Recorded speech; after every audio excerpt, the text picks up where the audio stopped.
আপনার imo application যদি অন্য কেউ ব্যবহার করে তো এটা আপনার কত বিপজ্জনক তা আপনি নিশ্চয়ই জানেন। সে আপনার পার্সোনাল ডাটা মানে পার্সোনাল মেসেজ, ফটোস, ভিডিওস সব দেখতে পারবে এবং সে পাঠাতেও পারবে। কি করে বুঝবেন যে আপনার ইমো অ্যাপ্লিকেশন অন্য কেউ ব্যবহার করছে কিনা? চলুন দেখে নেব এই ভিডিওর মাধ্যমে। সেটিংসগুলো ভালো করে দেখে নিন। আপনি ইমো অ্যাপ্লিকেশন ওপেন করবেন, তারপর এই কর্নারে আপনার প্রোফাইল আইকনের উপর ক্লিক করবেন। এরপর চলে যাবেন সেটিং অপশানে। এরপর আপনি চলে আসবেন ম্যানেজ ডিভাইস। এরপর আপনি ম্যানেজ ডিভাইস অপশানে ক্লিক করবেন। এই জায়গাতে আপনি ওই সমস্ত ডিভাইসগুলি দেখতে পাবেন যে ডিভাইসগুলিতে আপনার ইমো অ্যাকাউন্ট ব্যবহার করা হচ্ছে। এবার আপনাকে কি করতে হবে ভালো করে দেখে নিন। ডিভাইসের সাইডে একটা ডিলিট মতন অপশান পেয়ে যাবেন, এই জায়গায় ক্লিক করে ডিলিট করে দেবেন।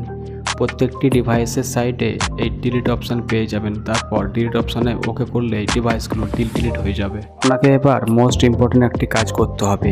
উপরে দেখতে পাচ্ছেন মাল্টি ডিভাইস, এটা অন আছে, এটাকে আপনি অফ করে দেবেন, মানে এটাকে ডিসেবল করে দেবেন। এটা করলে একমাত্র আপনার পারমিশন ছাড়া আর কেউ ইমো অ্যাপ্লিকেশন ব্যবহার করতে পারবে না। তো এটা মাল্টি ডিভাইসটা এটা এভাবে আপনি অফ করে দেবেন। এবার আপনাকে যে কাজটি করতে হবে, এবার আপনি চলে আসবেন ম্যানেজ ডিভাইস অপশানে। এবার আপনি এই জায়গায় অনেকগুলো অপশান পেয়ে যাবেন। এই অপশানগুলোর মধ্যে এই যে আপনার লগ ইন প্রোটেকশন বলে একটা অপশান আছে, এই জায়গায় ক্লিক করবেন। এই জায়গায় বেসিক প্রোটেকশন, তার সাইডে একটা আপনার সুইচের আইকন পেয়ে যাবেন, এটাকে আপনি টাচ করে অন করে দেবেন। নিচের দিকে অ্যাডভান্স প্রোটেকশন বলে একটা অপশান পেয়ে যাবেন, এই জায়গায় টাচ করবেন, তারপর এটাকে এনেবল করে দেবেন।